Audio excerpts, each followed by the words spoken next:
실현 가능성이 없는 도시계획 시설에 대해서는 재검토하라라고 되어 있는데, 자, 도시계획 시설은 뭐 우리 앞에 기반시설, 공공시설 여러 가지 봤지만 거기에 있는 것들이 대부분 이제 도시계획 시설이 될 수가 있어요. 그런데 도시계획 시설이라는 것들 중에 어떤 것들이 있냐면 예를 들어서 공원시설 같은 경우가 공원용지, 이게 문제가 되고 있어요. 공원용지가 사실은 어떻게 됩니까? 공원이라는 것이 대부분 어떤 부분에 있어요? 자, 이렇게 주거지가 있다라고 하면 주거지 한가운데 공원 부지가 보통 이렇게 지정되어 있기 마련입니다. 그래서 사람들이 여기 와서 이제 공원을 즐길 수 있도록, 자, 이렇게 돼 있어요. 그래서 공원 용지의 상당 부분이 굉장히 알짜배기 땅에 접하고 있습니다. 그런데 이 땅을 그러면 정부가 매입을 해서 왜 공원으로 빨리 계획을 안 하느냐? 이 땅이 자기 게 아니에요. 다만 계획하기를 이 땅은 공원으로 우리가 했다, 그러니까 건드리지 마라, 이렇게 해놓은 거라는 거예요. 그럼 이 땅 누가 갖고 있느냐? 공공기관이 갖고 있지 않기 때문에 개인의 소유일 가능성이 큽니다. 그런데 문제는 뭐냐면 이제는 땅값이 너무너무 비싸졌어. 그렇기 때문에 정부가 결국 공공기관이 요거를 수용한다라고 합니다. 수용이라는 것은 정부가 어떤 공공계획을 위해서 민간의 땅을 사들이는 것을 의미해요. 자, 그래서 사들여서 공원을 계약해야 되죠. 그런데 땅값은 올랐는데 그거를 매수할 만한 돈이 지자체에 없어. 어떻게 되겠습니까? 도시계획 시설 중에 상당 부분이 집행 능력이 없는 경우들이 많이 있겠죠. 실현 가능성이 없다라는 거야. 공원 용지를 갖다가 구매하려고 했더니만 그게 뭐 500억, 1000억 막 이래. 어떻게 됩니까? 웬만한 시도로서는 그걸로 사들일 가능성이 없겠죠. 그래서 아예 그렇게 집행 가능성이 없어지는, 실현 가능성이 없는 도시계획 시설들이 꽤 많이 생겼습니다. 특별히 공원 용지 계통으로 그런 것들이 많이 생겨요. 왜냐? 공원 용지는 면적이 크잖아요. 한두 평이 아니라 수천 평 이렇게 가잖아요. 자, 그런 거에 대해서는 재검토하기 하라. 자, 요거는 나중에 제가 말씀드리겠습니다만 헌법재판소의 헌법적인 판결을 통해서 도시계획시설도 일몰제를 해야 된다. 일몰제. 자, 사들일 능력 없고 더 이상 어떻게 할 수 없으면 20년 이상 붙들고 있을 수 없다. 20년이 지나고 나면은 그래도 그걸 수용해서 사들이지 못한다라고 그러면 다시 민간에게 권리를 그냥 줘버려라. 말하자면 뭐 공원용지나 도시계획시설 용지를 풀어줘 버려라, 없애라, 이런 얘기들을 헌법재판소에서 판결을 했거든요. 그래서 그것과 관련돼서 도시군관리계획에 있어서도 실현 가능성이 없다라고 그러면 거기에 대해서 한번 검토해봐라. 풀거나 아니면 일부만 집행하거나 이런 식으로. 그래서 미집행되는 시설을 최소화하라. 다분히 1999년에 있었던 요 일몰제 판결이 영향을 미친 그런 규정으로 보면 되겠죠. 그리고 선언적으로는 말은 그냥 특별히 어떤 지침이 되는 건 아닌데 미래나 어떤 장기적인 가능성을 둬서 좋은 말을 던지는 것들, 그런 것들이죠. 지속 가능한 도시 발전을 도모하라, 이런 어떤 좋은 말도 써놨어요. 자, 입안 제한 및 입안 절차입니다. 뭐 특별한 것은 없고요. 결국 그 지역의 도시계획위원회에 자문이 들어가고요. 그 다음에 공고를 하고, 일간지에 공고를 하고, 공고와 공람들, 도시민들이 직접적으로 느끼는 환경이 변하는 부분에는 이 두 가지 과정이 필수적입니다. 공고라는 것은 한마디로 신문에 광고를 내는 거예요. 하지만 여러분들이 이 광고를 찾아볼 가능성은 극히 적습니다. 왜냐? 첫째, 여러분들은 이제는 종이로 된 신문을 읽지 않죠. 둘째, 이 일간신문이라는 건 지역신문이고요. 지역신문에 있어서도 광고가 나누면은 1면 뭐 이런 탑 이런 기사가 당연히 아니죠. 한 4, 5면 정도 가는 굉장히 구석진 곳에 조그맣게 놔요. 그렇기 때문에 여러분들이 눈을 씻고 집중해서 찾아보지 않는 이상 그 공고를 찾기는 어렵습니다. 가끔씩 과제를 내드리기도 하는데요. 이 공고를 한번 지역 일간신문에 찾아봐라 하는데 여러분들이 신문 볼 일 자체가 없으니까 뭐 크게 의미가 없어서 요새는 안 내고 있습니다. 공람이라는 거는 이제 어떤 전시관, 회관 이런 데다가 판넬도 걸어놓고 거기에 대한 서류도 갖다 놓고 해서 시민들이 오며 가면서 이제 직접 그 서류를, 그 자료들을 직접 이제 볼 수 있게 하는 거예요. 그래서 이런 것도 2주 정도를 잡고 있습니다. 그걸 본 사람들이 이제 의견을 내겠죠. 의견을 내는데 주민들도 내고요. 지방의회에서도 의견을 내요. 그러면은 그 의견을 또 어느 정도 반영을 해야 됩니다. 그 의견이 수천 건이다 그러면 수천 건에 대해서 다 분류하고 거기에 대해서 어떻게 대응하겠다라는 부분들이 다 있어야 돼요. 실제로 그래서 여러분들에게 불리한 도시계획이 있다라고 그러면은 그냥 꾹 참고 있을 게 아니고 공고 공람을 통해서 의견을 제출하면은 물론 다 반영되는 경우는 없겠죠. 하지만 그럼에도 불구하고 적어도 그 의견에 대해서 시장 군수 측에서, 그러니까 입안 권리를 갖고 있는 사람들이죠. 여기서 어떻게 대응하겠다라는 의견은 적어도 들을 수가 있다는 얘기예요. 그러니까 여러분들 혹시라도 앞으로 도시계획의 어떤 변화랑 관련돼서 여러분들의 의견을 내게 됐을 때 당당히 의견을 제시하라. 그리고 반영 여부를 여러분들이 확인해 보라, 이런 얘기를 말씀드립니다. 자, 도시군 관리 계획의 입안을 위해서 기초조사가 당연히 있어야 되죠. 기초조사들.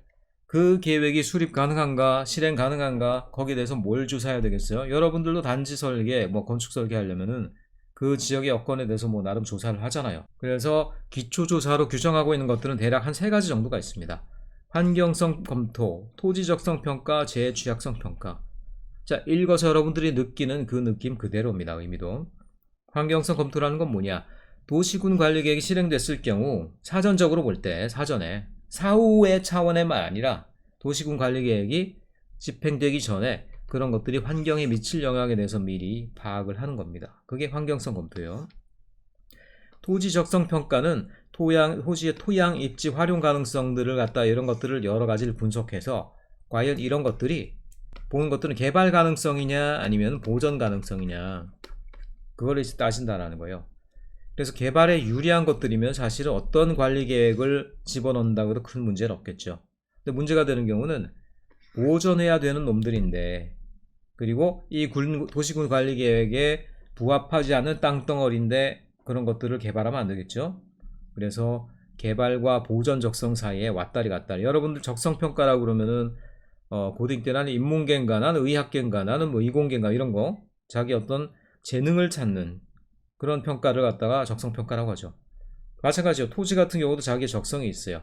개발돼야 될 것들이 있고요, 보존돼야 될 것들이 있어요. 그래서 그 사이에서 어떤 정도의 등급을 받을 수 있는가를 판단하는 것들인데, 역시 토양, 입지, 활용 가능성들을 판단한다. 그게 바로 토지 적성 평가다. 재취약성 평가는, 재라고 그러면 이제 우린 여러 가지 얘기할 수 있죠. 홍수가 이제는 옛날 얘기인 줄 알았는데 올해 다시 홍수가 또 돌아왔어요. 홍수에 따른 침수나 이런 것들. 그 다음에 또 뭐가 있습니까? 당연히 화재나 이런 것들도 있고, 또 지진이라는 것들, 산사태라는 것들, 이런 것들도 우리가 이제 재난이라고 얘기할 수밖에 없게 됐죠. 또 지구온난화에 따라서 일사가 너무 강해짐에 따라서는 일사병이라든가 거기에 따른 어떤 건강적인 피해, 이런 것들도 지혜취약성 내용에 또 들어가게 됩니다.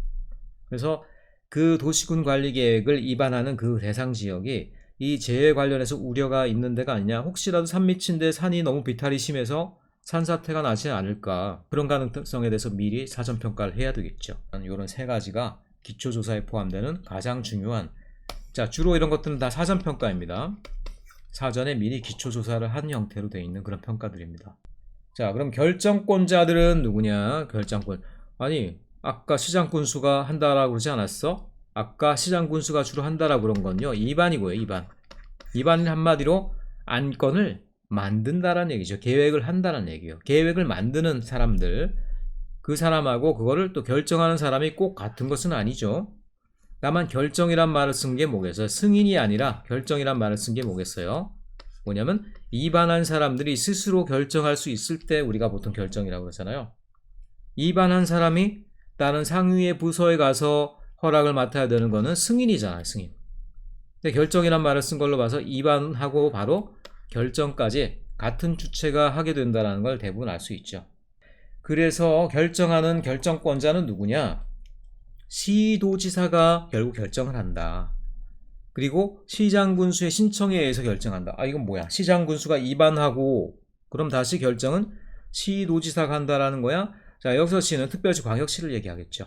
여기 시장은 어떤 도 밑에 있는 시장을 얘기하는 거고요. 여러분, 이거 우리나라 행정구역에 대한 어떤 용어가 좀 많이 섞여 있어서 헷갈릴 텐데, 이거는 기초지자체를 얘기하는 거고, 이거는 그 위에 있는 지자체를 얘기하는 겁니다.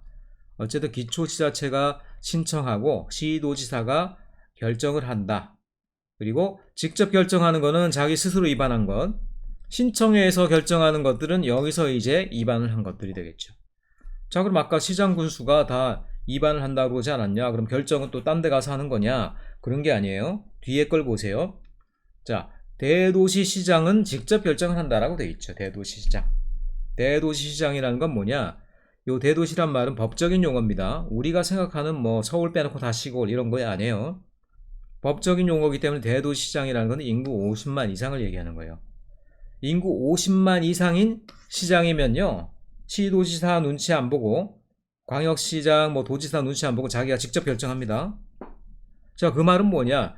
50만부터 미만, 50만 미만인 도시의 시장들은 대도시장이 아니고 이런 경우에 도지사가 또 입안을 대해서 결정을 해줘야 된다는 얘기죠.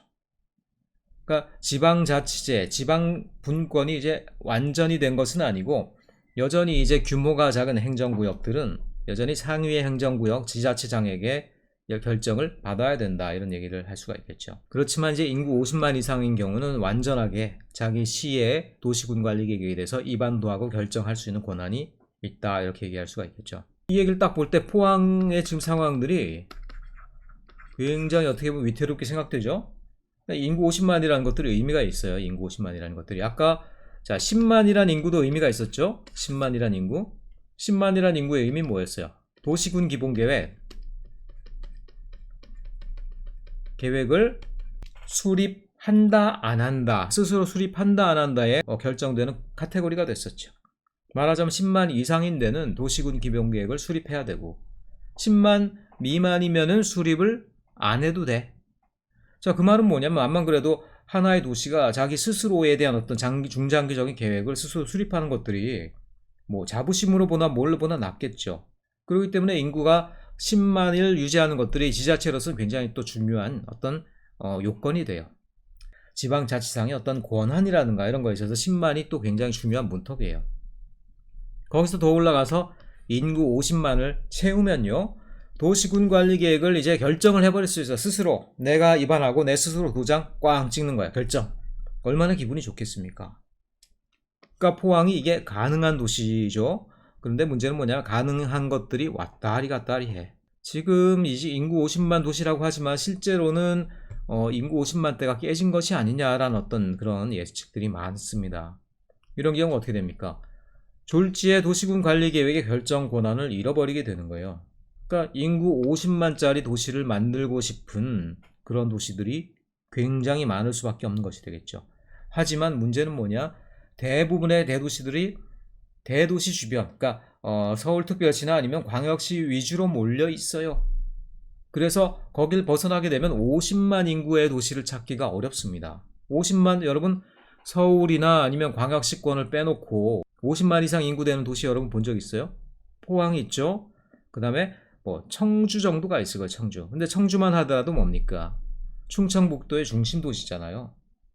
그러니까 포항은 경상북도이지만 대구라는 또 중심 도시가 있잖아요. 순수하게 어떤 대도시 권역이 아닌 도시로서 스스로 서 있는 도시 중에 인구 50만이 넘는 도시가 그렇게 많지가 않고, 포항이 그래서 어떤 면에서는 거의 몇 개 안 되는, 거의 유의 정도한 중요한 도시다라고 생각되는데, 문제는 뭐냐면 이런 도시도 이제 인구 50만에서 떨어질 가능성이 지금 크다라는 말씀입니다. 지방 도시의 쇠락 현상이 심하다, 이렇게 말씀드릴 수 있겠죠. 지방 도시가 충분한 어떤 규모로 있어줘야지 지방 분권과 지방 자치가 가능해요. 자, 앞으로는 경찰력도 지방 경찰이 된다라고 그래요. 중앙 경찰이 아니라 무슨 뭐 지역 경찰들이 따로 생긴다라는 것이죠. 자, 그렇게 되면은 지역이 충분한 힘을 가지려면 인구가 많고 그 인구에 따라서 그 결정들도 굉장히 어떻게 보면 민주적으로 결정돼야 되는 그런 사회가 돼야 되는데, 자, 도시라고 갔는데 인구 한 10만, 20만 대부분의 도시들이야. 그래가지고야 지자체 그리고 지방 분권이라는 것들이 제대로 완성이 되겠습니까? 그러니까 지방 도시 쇠락이라는 것들, 그것과 지방 분권이 함께 가고 있어. 그러니까 지방 분권의 힘은 떨어지는데 지방 분권에 대한 어떤 정책은 강화되는 이런 측면들, 그런 것들이 오늘날의 우리나라 지방 분권의 그리고 지방 자치의 문제가 아닌가라는 생각이 듭니다. 자, 국토교통부 장관이 스스로 입안한 거는 자기가 결정하면 되죠. 이거는 뭐 지방에 눈치 보지 않고 당연히 스스로 입안도 하고 결정도 한다. 이분들이 제일 센 분들이니까 뭐 당연히 자기들이 입안한 거를 다시 시도지사한테 가서 뭐 결정받겠어요? 아니죠. 그리고 좀 국가적인 의미가 있는 것들, 주로 구역자가 들어간 것들. 자, 구역자가 들어간 건 뭐라고 그랬어요? 국토 전체적인 차원에서 국가의 어떤 목표랑 관련된, 국가의 중장기적인 목표랑 관련된 것들에 보통 구역자를 많이 붙인다라고 그랬죠. 그래서 개발제한구역, 지가화 조정구역, 수산자원보호구역 이런 것들에 대한 것들은 국토교통부 장관이 결정하는 사항으로 여전히 남아있다.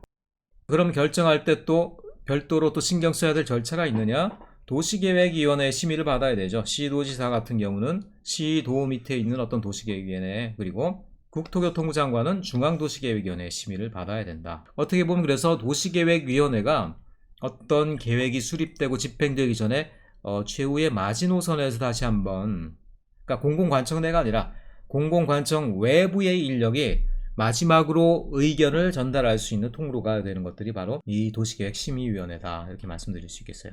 자, 그리고 시도지사가 국토교통부 장관이 입안한 도시군관리계획을 변경하고자 하는 경우 당연히 자기보다 상위의 단체에서 입안한 계획을 그렇다고 하위의 단체가 변경을 못하는 건 아니네.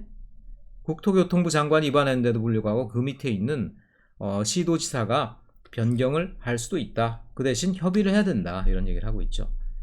그러니까 지방 분권의 시대이기 때문에 상위 단체에서 만들어 놓은 계획이라고 해서 하위 단체에서 이의를 제기를 못하는 것은 아니에요. 변경을 할 수도 있어요. 다만 협의를 해야 된다라는 단서를 달아놓고 있죠. 넘어가도록 합시다. 그리고 지구단위 계획은 도시계획위원회와 건축위원회의 공동심이다. 지구단위 계획은 일종의 3차원적인 토지이용 계획이에요. 여러분, 토지이용 계획하면은 2차원적인 평면 계획만 생각하는데 그렇지 않죠. 건물의 높낮이, 건물의 형상까지도 다 포함되는 계획입니다. 그렇기 때문에 건축위원회랑 공동으로 심의할 수 있도록 하는데, 특별히 이제 건축물의 높이란 부분들, 건축물의 배치, 형태, 색채, 건축선이 나오는 부분들, 경관이 나오는 부분들, 이런 것들은 당연히 건축적인 부분도 많이 포함되죠. 그래서 두 위원회가 공동으로 심의하는 형태로 참여하게 된다. 결정 절차 별거 없고요. 결국 결정 신청을 하고, 그리고 결정을 하고, 결정하는 주체들은 건설교통부 장관도 있고 시도지사도 있고요, 대도시시장도 있었죠. 결정을 하는 주체들이 결정을 하고, 다만 결정하기 전에 각각에 속해 있는 도시계획위원회의 심의를 받아야 된다. 저도 이제 도시계획위원회에 오랫동안 참여를 했었습니다만, 여기서 이제 마지막으로 결정되기 전에 민간 전문가들, 지역사회의 전문가들, 교수들, 이런 사람들이 참여해서 그 계획을 열람하고 거기에 대해서 의견을 내는 거예요. 하지만 문제는 뭐냐, 이 위원회 자체가 사실은 이분들이 임명을 하는 단체죠. 이 계획이 꼭 시민의 입장에서는 반대해야 될 계획이야. 그런데 그 의견을 도시계획위원회를 통해서 전달할 수 있느냐? 그렇지 못한 경우도 많다. 왜냐? 이분들의 구성 자체가 여기서 임명한 건데, 임명하면서 벌써 이분들의 색채가 정해질 수도 있는 거죠. 그래서 그런 부분들이 굉장히 저로서는 좀 의구스럽다, 이런 생각이 들 때가 많다라는 겁니다. 결정됐으면 5일 뒤부터는 효력. 법이라는 것들이요, 굉장히 시간 스팬, 타임 스팬에 대해서 엄격해요. 결정을 했으면 언제부터 효력이 나느냐, 그 날짜가 딱 정해져야 돼. 그렇지 않고 오늘부터 할까요? 좀 한 달 기다렸다 할까요? 이러다 보면은 그 시간에 무슨 일이 생깁니까? 별의별 일이 다 생길 거 아니에요. 그런 동안에 개발을 앞당겨 하는 사람, 허가를 앞당겨 맞는 사람, 땅을 챙겨서 사가는 사람, 투기를 하는 사람들, 별의별 사람 다 있겠죠. 그래서 고시가 있으면 그날부터 5일 후에 효력이 발생한다, 그런 규정들이 굉장히 많이 있어요. 도시군 관리 계획이니까 거기에 필요한 도면들이 많이 있을 거 아닙니까? 특별히 지형 도면은 뭘 쓴다? 500분의 1 내지 1500분의 1 정도로 작성한다. 여러분, 이 도면의 스케일에 대한 감각 정도는 있죠. 보통 그래서 이제 건축과 관련된 도면은 한 30분의 1에서 한 100분의 1 정도를 많이 쓰잖아요. 단지 계획 정도가 되면은 요거는 한 200분의 1에서 한 500분의 1 정도를 많이 써요. 그 다음에 어떤 계획 차원의 것들이면요, 훨씬 그 규모가 커지죠. 그래서 이거는 한 기본이 1000대 1에서 10만 분의 1 이렇게까지도 가고 그렇습니다. 대략 봤을 때 500대 1 내지 1500대 1 정도 얘기한다는 것들은 도시군 관리 계획은 한 단지 계획 스케일 정도에서부터 계획의 좀 작은 스케일 정도까지 왔다리 갔다리 한다, 이렇게 보면 되겠죠. 지형도면의 고시는 도지사의 승인을 30일 내에 승인을 얻어야 된다. 그리고 나서 또 일반인들에게 열람을 하게 할 수 있어야 된다, 이런 얘기들을, 아까 공람이라는 게 있었죠. 공람을 통해서 지형도면 작성 승인한 뒤에 관계 서류들을 일반에게 공람을 할 수 있도록 개방을 해야 된다, 이런 얘기들을 하고 있어요. 자, 그러면 이 시료라는 것들, 도시군 관리계획이 결정되고 고시가 됐어요. 그러면은 고시가 됐는데 어떤 경우가 있을 수 있습니까? 고시를 다 했는데 그 사업이 실행이 되지 않는 경우가 있을 수 있겠죠. 여러 가지, 돈이 없다라든가, 한마디로, 아니면은 하려고 결정해냈는데 생각해보니까 시도지사 또는 대도시시장 입장에서는 결정을 했는데 생각해보니까 하기가 싫어. 어떤 경우에 연기가 되겠습니까? 자, 결정까지 했는데도 불구하고 그 뒤에 주민들의 반대 시위가 급격하게 급물살을 타는 경우들도 얼마든지 있습니다. 뭐 한마디로 시청 앞에 와서 꽹과리 들고 난리가 나고 시민들이 이제 시위가 이루어지는 경우들이 있죠. 자, 그런 경우에는 관리 계획을 결정을 했지만 이것들이 실행이 안 되는 경우들이 또 굉장히 많이 있어요. 여러분 시청 앞에 가끔 가보면요, 재밌는 광경 많습니다. 1년 365일 중에 어떤 시위하거나 아니면 반대 의견을 표시하는 사람들이 완전히 없는 경우는 내가 볼 때 한 1년 365일 중에 100일도 안 돼요. 어디선가 누군가는 늘 시청 앞에서 시위를 하고 있습니다. 그런 것들이 문제예요. 자, 그래서 그러고 나서도 지형도면에 고시가 없는 경우 그 2년이 되는 날의 다음날 2년만 딱 채우고 그 다음날은 바로 효력 상실. 그러니까 도시군 관리 계획의 결정은 없었던 것으로 한다. 그래서 다시 하고 싶으면 어떻게 돼요? 처음부터 다시 시작, 다시 입안, 다시 심의, 다시 결정한다라는 거예요. 대부분의 어떤 우리에게 직접 규정되는, 그러니까 시민들에게 영향을 미치는 이런 계획들은 보통 2년의 효력 기간을 가집니다. 2년까지 지형도면에 고시가 없다 그러면은 실행하지 않겠다는 얘기 아니에요? 그러면 그 2년 채우고 그 다음 날에 365 곱하기 2 한 다음에 그 다음 날에 효력은 상실된다. 그래서 2년이라는 것들이 어떤 한 도시군 관리 계획의 효력이 상실되는 어떤 시한이 되겠어요. 시한. 자, 도시군 관리 계획의 정비에 대한 것들, 정비라는 것들은 뭐 자동차 정비도 정비라는 말만 쓰는 게 아니라 계획안도 정비가 필요해요. 말하자면 좀 고친다라는 거죠. 좀 낡으면 고친다라는 얘기죠. 법규도 정비라는 표현을 씁니다. 이건 시행령에 나오고 있네. 자, 5년마다 관할 구역의 도시군 관리 계획에 대해서 한번 전반적으로 재검토해라. 지금 시행하려고 구상하고 있는 도시군 관리 계획, 그거 5년 지나고 나면 생각도 달라지지만 그 도시의 여건도 달라지지만 과연 그게 필요한 건가? 그거 말고 이게 필요한 거 아니야? 당연히 그 타당성이 계속 변해가죠. 그러니까 5년마다 한 번씩 정비를 해줘라 이런 얘기라는 거예요. 자, 그리고 아까 얘기했죠. 도시계획 시설을 갖다가 딱 지정을 해놓고 그거를 집행을 안 하고 시간만 끌고 있다 그러면 안 돼. 그래서 고시하고 나서 도시계획 시설로 지정하고 나서 10년 이내에 10년 이내에 그 사업을 집행을 못하고 있다. 뭔가 문제가 있다라는 거죠. 첫째, 땅값이 없다.